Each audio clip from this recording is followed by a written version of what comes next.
नीलाम्भुजश्यामलकोमलाङ्गं सीतासमारोपितवामभागं पाणौ महासायकचारुचापं नमामि रामं रघुवंशनाथम्। आइए श्री राम कथा को हम प्रारंभ करें। इसके पिछले भाग में मैंने आप लोगों से निवेदन किया था कि भारत की संस्कृति के आधार है भरत, और मैंने 3 भरत का जिक्र किया क्योंकि हमारी संस्कृति में 3 बातें मुख्य हैं: शक्ति, भक्ति और मुक्ति। शक्ति के स्वरूप दुष्यंत शकुंतला के पुत्र भरत हैं, भक्ति के स्वरूप महाराज दशरथ के पुत्र राम हैं, और मुक्ति के प्रतीक ज्ञान के स्वरूप परम वैराग्यवान भरत, जिन्हें जड़ भरत के नाम से जाना जाता है। हम लोग अभी रामचरितमानस की चर्चा कर रहे हैं, और प्रसंग के जिस मुकाम पर हम हैं, यहां भरत जी का पावन चरित्र अब प्रारंभ होता है। आइए भरत जी के पावन चरित्र को हम आगे बढ़ाने का प्रयास करें। उन परिस्थितियों पर विचार भी करना होगा जहां भरत जी अपने जीवन के एक दौराहे पर खड़े हैं। विषम परिस्थितियां हैं। ननिहाल से लौटे तो उन्हें दिखाई दिया कि अयोध्या में हर तरफ सन्नाटा है, उदासी है, मातम छाया हुआ है। जब पहुंचे अपने महल में तो मां आरती लेकर स्वागत कर रही है, सम्मान कर रही है, अगवानी कर रही है। ये दोहरा स्वरूप, एक तरफ मातम दिखाई दे रहा है, एक तरफ खुशियां दिखाई दे रही है। कैकेयी दोनों बातें बताती हैं। तात बात में सकल संवारी, सब कुछ ठीक हो गया है पुत्र, चिंता मत करो, पर कछुक काज विधि बीच बिगाड़्यो, महाराज दशरथ का मरण हो गया है। तो ये दोहरी स्थितियां हैं। इसके अतिरिक्त जब महाराज दशरथ का अंतिम संस्कार का कार्य संपन्न हुआ और उसके बाद दरबार लगा, अब दरबार के अंदर गुरु जी कहते हैं, अनुचित उचित विचार तजी जे पालहि पितुबेन।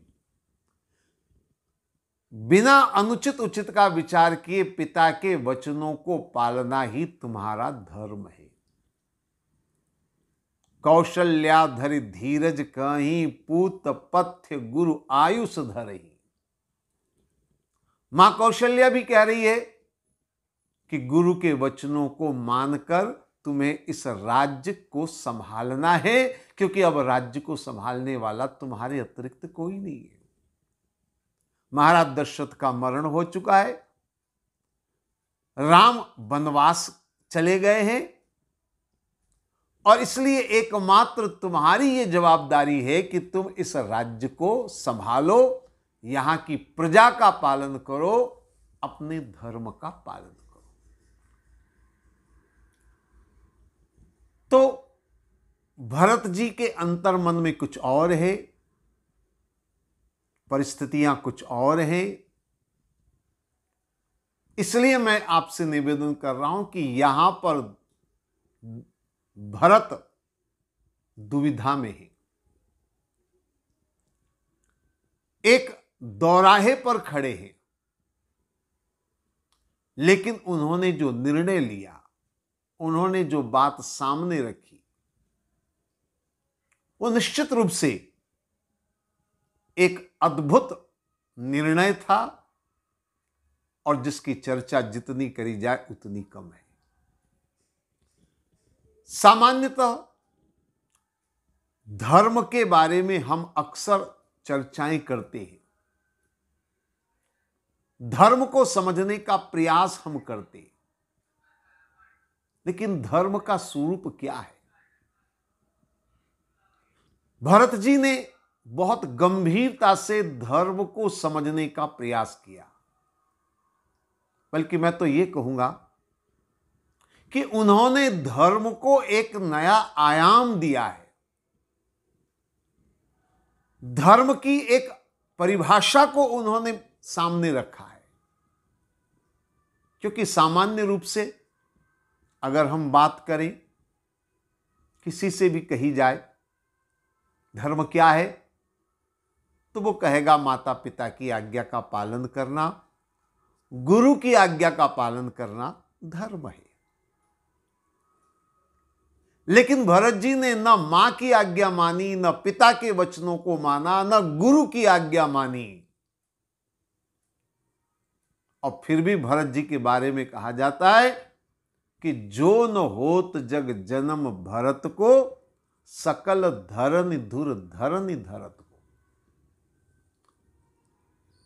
भरत जी अगर नहीं होते तो धर्म ही नहीं होता। धर्म का आधार है भरत जी,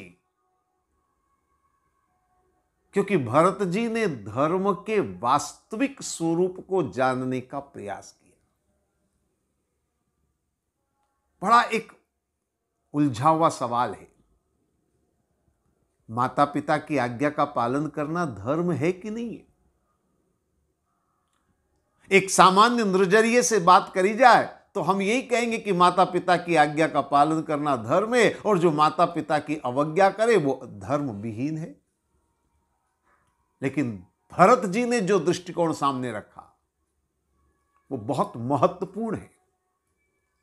धर्म को समझने का सही स्वरूप भरत जी ने सामने रखा। भरत जी कहते हैं, पहली बात, धर्म है क्या? बहुत सारे लोग तो धर्म की परिभाषा करने में ही चूक जाते हैं। अक्सर समाज में अगर बात करी जाए, धर्म शब्द जहां आता है, लोग कहते हैं जैन धर्म, बौद्ध धर्म, सिख धर्म, इस्लाम धर्म, मुस्लिम धर्म, ये धर्म, वो धर्म। इन्हीं को धर्म के नाम दिए गए हैं और इन्हीं को हम जानते हैं कि ये धर्म है, लेकिन ये धर्म है ही नहीं। पहली बात तो मैं आपको बता दूं, ये जैन, बौद्ध, सिख, मुस्लिम, ईसाई ये धर्म नहीं है, ये तो संप्रदाय है। संप्रदाय और धर्म में अंतर है। दोनों एक दूसरे के पूरक हैं, लेकिन अंतर है दोनों में। यूं समझ लीजिए, जैसे एक बल्ब होता है, बल्ब के ऊपर एक कांच का गोला होता है और अंदर चमकने वाला एक तार होता है। दोनों का संबंध है, लेकिन प्रकाश मिलता है भीतर के चमकीले तार से, बाहर के आवरण से प्रकाश नहीं मिलता है। तो यूं समझ लीजिए, धर्म है चमकने वाला तार और संप्रदाय है उसका आवरण। वह जो कांच का गोला है वह संप्रदाय है। खैर, धर्म को समझना होगा, धर्म के वास्तविक रूप को समझना होगा। मनुस्मृति कहती है, यतो अभ्युदय निःश्रेय सिद्धि सधर्म। अर्थात धर्म वो है जिससे सिद्धि की प्राप्ति हो, शांति की प्राप्ति हो। और इतिहास को अगर उठा करके देखें तो जितने युद्ध धर्म के नाम पर हुए हैं, जितनी हिंसाएं धर्म के नाम पर हुई हैं, उतनी शायद किसी और वजह से नहीं हुई है। इसका मतलब यह है कि ये जो युद्ध हुए हैं, ये जो हत्याएं हुई हैं, इसका कारण धर्म नहीं है बल्कि संप्रदाय है। इसलिए मैंने कहा संप्रदाय और धर्म को थोड़ा अलग अलग समझना होगा। वास्तविक धर्म तो वो है जो जीवन में सुख, शांति और समृद्धि लेकर आए। धर्म तो अहिंसावादी होता है। अगर युद्ध है तो वो धर्म नहीं हो सकता है। तो धर्म के नाम पर जिन्होंने युद्ध लड़े हैं वो वास्तव में धर्म का नाम लेकर के लड़े हैं। वास्तव में वो धर्म नहीं बल्कि संप्रदाय है, सांप्रदायिक युद्ध है। भरत जी ने धर्म पर विचार किया, धर्म के मूल सिद्धांत को समझा। और जैसा कि मैं कह रहा हूं, मनुस्मृति भी कहती है, यतो अभ्युदय निह श्रेय सिद्धि सधर्म। धर्म वो है जिससे कि सिद्धि हो, समृद्धि हो, सुख शांति हो। तो भरत जी ने विचार किया, गुरु ने आज्ञा दी, माता ने आज्ञा दी, पिता के वचनों का पालन करो, ये तुम्हारा धर्म है। लेकिन भरत जी ने विचार किया कि प्रभु राम ने भी पिता के वचनों का पालन किया, मां की आज्ञा का पालन किया। परिणाम क्या निकला? परिणाम यह निकला कि महाराज दशरथ का मरण हुआ, अयोध्या अनाथ हो गई। राजा की मृत्यु माने अयोध्या अनाथ हो गई। अयोध्या डरावनी नगरी हो गई। अयोध्या शोकाकुल हो गई। तो भरत जी ने मन में विचार किया कि जिस धर्म के पालन से इतना बड़ा अनर्थ हुआ है वो धर्म हो ही नहीं सकता। पहली बात तो ये, मैं उसको धर्म नहीं मानता। जिसका परिणाम ऐसा हो वो धर्म नहीं हो सकता है। और इससे एक बात समझ में आती है और जिसको हम सबके लिए बहुत महत्वपूर्ण है समझना, धर्म केवल आचरण से नहीं समझा जा सकता है, बल्कि धर्म आचरण के बाद के परिणामों से जाना जाता है। केवल आचरण कर लेने मात्र से धर्म का पालन नहीं हो सकता है। बहुत सारी बातें धर्म में जुड़ी हुई है। आचरण करने वाले का भाव भी धर्म के लिए महत्वपूर्ण होता है, उसका परिणाम भी महत्वपूर्ण होता है। तब जाकर के धर्म को सही अर्थों में समझा जा सकता है। और इसीलिए विद्वानों ने भी माना है, शास्त्रों में भी कहा है, धर्म को समझना सबसे ज्यादा गूढ़ है।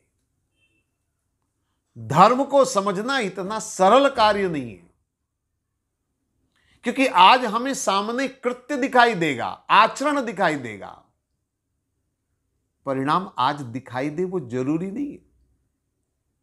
और परिणाम जो अभी छुपा हुआ है, जब वो सामने आएगा तब पता चलेगा कि वास्तव में ये धर्म है या अधर्म है। इस पर बहुत गंभीरता से विचार करना होगा। मैं एक छोटा सा उदाहरण दूं, शायद समझने में सुविधा होगी। एक अध्यापक ने अपनी क्लास में, अपनी कक्षा में विद्यार्थियों से कहा, बेटा सभी को जीवन में सेवा का कोई कार्य करना चाहिए, तुम्हें भी सेवा का कोई कार्य करना चाहिए। बच्चों में से किसी ने कहा, हम तो बहुत छोटे, हम क्या सेवा करेंगे। तो अध्यापक ने कहा, बात तो तुम्हारी ठीक है, तुम छोटे हो, लेकिन छोटी छोटी सेवा भी तो तुम कर सकते हो। क्योंकि इस उम्र में अगर तुमने सही रास्ते पर चलना शुरू कर दिया तो तुम्हारा सारा जीवन अच्छाई के मार्ग पर चलेगा। यह शुरुआत अभी से होनी चाहिए। छोटे छोटे कार्य है सेवा के, किसी प्यासे को पानी पिला दिया, किसी को रास्ता बता दिया, किसी को सड़क पार करवा दी, ये भी तो छोटे छोटे कार्य, सेवा की कार्य है। तो अध्यापक ने विद्यार्थियों से कहा, देखो कल रविवार है, परसों सोमवार तुम लोग आना स्कूल में, और तब मैं पूछूंगा कि तुम में से किसने सेवा का कोई कार्य किया या नहीं किया। दिन निकल गया, रविवार भी चला गया, सोमवार आया, सारे बच्चे स्कूल में क्लास में बैठे। अध्यापक ने फिर पूछा, भैया बताओ, मैंने तुमसे कहा था सेवा का काम करना। तुम में से कितने बच्चों ने सेवा का कोई काम किया है? हाथ खड़ा करें। तो पूरी क्लास में कुल 3 विद्यार्थियों ने हाथ खड़े किए। अध्यापक ने कहा कोई बात नहीं, शुरुआत तो कम से कम हुई है। आज 3 सेवा में आए आगे, तो 3 से कल 13 भी होंगे, 30 भी होंगे, कम से कम शुरुआत तो हुई। तो अध्यापक ने सोचा बच्चों का प्रोत्साहन करने के लिए, उत्साह बढ़ाने के लिए, थोड़ा इनको और इनका मनोबल बढ़े और अन्य बच्चों को भी प्रेरणा मिले, इसलिए उन्होंने एक एक करके तीनों बच्चों को बुलाया। इधर आओ और एक एक करके तुम तीनों बताओ कि तुमने सेवा का क्या कार्य किया है, जिससे कि दूसरे बच्चे भी सुनकर जाने। तो पहला लड़का आया और आकर के उसने कहा, सर मैंने एक बूढ़ी महिला को सड़क पार करवाई। अध्यापक ने कहा बहुत अच्छी बात, बहुत बढ़िया, बहुत अच्छा किया तुमने। फिर दूसरे को बुलाया, दूसरे ने भी हड़बड़ाते हुए कहा, सर मैंने भी बुढ़िया को सड़क पार करवाई। अध्यापक ने उसकी पीठ थपथपाई। तीसरे लड़के को बुलाया, तीसरे से पूछा तुमने क्या किया? उसने भी घबराहट में जल्दी से कहा मैंने भी बुढ़िया को सड़क पार करवाई।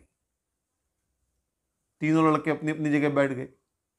अब अध्यापक सोचने लग गया कि तीनों ने एक जैसा काम किया, तीनों ने सड़क पार करवाने का काम किया, और मजे की बात है तीनों ने बुढ़िया को ही सड़क पार करवाया, किसी बूढ़े को भी नहीं। तो कुछ समझ में नहीं आई बात, तो फिर से उन तीनों को बुलाया, बोले कुछ समझ में नहीं आई बात, तुम जरा विस्तार से बताओ, तीनों को बुढ़िया कैसे मिली? तो एक विद्यार्थी ने कहा सर तीनों ने अलग अलग बुढ़िया को सड़क पार नहीं करवाई, बल्कि तीनों ने मिल करके एक ही बुढ़िया को सड़क पार करवाई। अध्यापक ने कहा ओ अब समझ में आया, तुम तीनों ने मिलकर एक बुढ़िया को सड़क पार करवाई है। इसका मतलब यह है कि वो माता जी बहुत वृद्ध होगी, वो चल नहीं पा रही होगी, तुम तीनों ने सहारा देकर उसको सड़क पार करवाया होगा, ऐसा ही है ना? तो एक विद्यार्थी बोला ऐसा नहीं, वो तो बहुत मजबूत थी। बोले फिर तीनों ने कैसे? बोले विस्तार से बताते हैं। तो वो पहले लड़के ने कहा कि सर मैं सड़क के किनारे से जा रहा था, आपने कहा था किसी को कोई सेवा का कार्य करना चाहिए, तो मैंने सोचा क्या करूं। इतने में एक माताजी नजर आई, बूढ़ी महिला। आपने कहा था सड़क पार करवाना भी सेवा, तो मैंने बुढ़िया से कहा चलो तुम्हें सड़क पार करवाता हूं, पर वो जाने को तैयार नहीं थी। इतने में ये दूसरा आया, राजू। मैंने इसको बुलाया, बोले सर ने कहा था सेवा करनी, चल अपन दोनों मिलकर सेवा कर लेते। हम दोनों ने दोनों हाथ पकड़ करके खींचना चाहा, पर बुढ़िया बहुत मजबूत थी, जाने को तैयार ही नहीं थी। इतने में ये तीसरा आया, इसको भी हमने कहा, ये भी तैयार हो गया, इसने पीछे से धक्का लगाया और तीनों ने मिलकर के उसको सड़क पार करवा दी। आप समझ गए ना? उस बिचारी महिला को उस पार जाना ही नहीं था, उसको तो इसी पार रहना था, पर इन्होंने सेवा करने के लिए उनको उस पार कर दिया। अब ये जो सेवा कार्य है, सेवा करना तो धर्म है, लेकिन परिणाम क्या हुआ? वो महिला और ज्यादा संकट में पड़ गई, और ज्यादा परेशानी में पड़ गई। अब ये धर्म हुआ कि अधर्म हुआ? और इसलिए मैंने कहा धर्म केवल आचरण से नहीं बल्कि परिणामों से समझा जाता है। भरत जी ने सबसे पहला विचार यही किया कि परिणाम क्या हुआ, और अगर परिणाम सही नहीं है तो मैं इस धर्म को मानने को तैयार नहीं। एक दो बातें और हैं। भरत जी ने बहुत गंभीरता से विचार किया, सारी घटनाएं उन्होंने जान ली थी, अयोध्या आने के बाद कि किस तरह से क्या क्या घटनाएं घटी। अब उन्होंने विचार किया पिता की आज्ञा का पालन करना चाहिए, लेकिन तब जब पिताजी स्वतंत्र रूप से विचार करके आज्ञा देवे तब। लेकिन यहां स्थिति कैसी थी, एक उदाहरण के रूप में समझ लीजिए, जैसे कोई बंदूक तान करके कहे कि तुम ये आज्ञा दो। अब बंदूक तान रखी है तो आज्ञा देने वाला आज्ञा देगा। कैकेयी ने भी बंदूक तान रखी थी। आप समझ रहे बंदूक कौन सी? होत प्रात मुनि वेश धरी, जो न राम बन जाए, मोर मरण राउर अजस नृप समझिए मन माए। ये बंदूक थी। दूसरे को मारना और खुद को मारना ज्यादा अंतर नहीं है। ये धमकी थी कैकेयी की, अगर तुमने बात नहीं मानी, आज्ञा नहीं दी राम को, तो मैं मर जाऊंगी। अब ये बंदूक तानना नहीं तो और क्या है। इसलिए भरत जी ने विचार किया कि पहली बात तो यह है कि पिताजी ने आज्ञा स्व रुचि से, स्व इच्छा से नहीं दिए, स्वयं से उन्होंने आज्ञा नहीं दी, बल्कि उनसे जबरदस्ती आज्ञा दिलवाई गई है। पहली बात ये। दूसरी एक बात और समझ लेनी चाहिए। एक उदाहरण के द्वारा मेरी बात आप समझ पाएंगे। मान लीजिए अगर सेना के किसी अधिकारी को दुश्मन बंदी बना ले, या यूं कह लीजिए कि कोई आतंकवादी बंदी बना ले, और फिर वो आज्ञा दे कि तुम अणु बम को विस्फोट करो, जिससे पूरा देश तबाह हो सकता है। आप बताइए, देश को बचाना ज्यादा महत्वपूर्ण है या आज्ञा का पालन करना महत्वपूर्ण है? मेरी समझ में देश की रक्षा करना ज्यादा बड़ा धर्म है आज्ञा पालन से भी। भरत जी के सामने भी यही दुविधा, यही प्रश्न था, यही समस्या थी। पिता की आज्ञा का पालन करना जरूरी है, लेकिन देश की रक्षा उससे भी बड़ी आवश्यकता है। और भरत जी अच्छी तरह जानते हैं कि अगर राम के स्थान पर मैंने राजगद्दी पर बैठ करके राज्य का संचालन किया तो देश की संस्कृति नष्ट हो जाएगी, देश की जो परंपरा है वो नष्ट हो जाएगी, ये पूरे देश के ऊपर आघात होगा। अयोध्या की संस्कृति नष्ट होगी, सूर्यवंश की परंपराएं नष्ट होंगी, और जहां की संस्कृति और परंपराएं नष्ट हो जाए वो समाज नष्ट हो जाता है। इसलिए भरत जी ने सोचा और सोच करके निर्णय लिया कि मैं, चाहे पिताजी हो, चाहे मां हो, चाहे गुरु हो, मैं इनकी कोई आज्ञा मानने वाला नहीं हूं। यह निर्णय लेना इतना आसान काम नहीं था। भरत जी ने बहुत सोच विचार करके निर्णय लिया, और इसलिए मैंने कहा कि भरत जी ने धर्म को एक नए आयाम से समझने का प्रयास किया। आंख मूंद करके धर्म का पालन नहीं किया। हमारे साथ सबसे बड़ी मुश्किल यही है, हम लोग आंख मूंद करके धर्म का पालन करते। उसने ऐसा कह दिया, हमने मान लिया, बस आंख मूंद करके आज्ञा पालन। भारतीय हिंदू संस्कृति ये कहती है कि आंख मूंद करके कभी आज्ञा का पालन मत करें, विचार करें, चिंतन मनन करें। ऐसे एक नहीं दर्जनों प्रमाण हैं हमारे शास्त्रों में। मैं दो चार उदाहरण के लिए आपको दे दूं।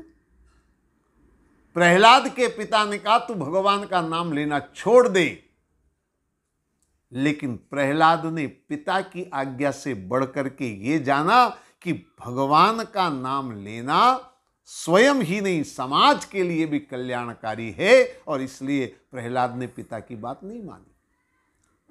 वास्तविक धर्म को जाना प्रहलाद ने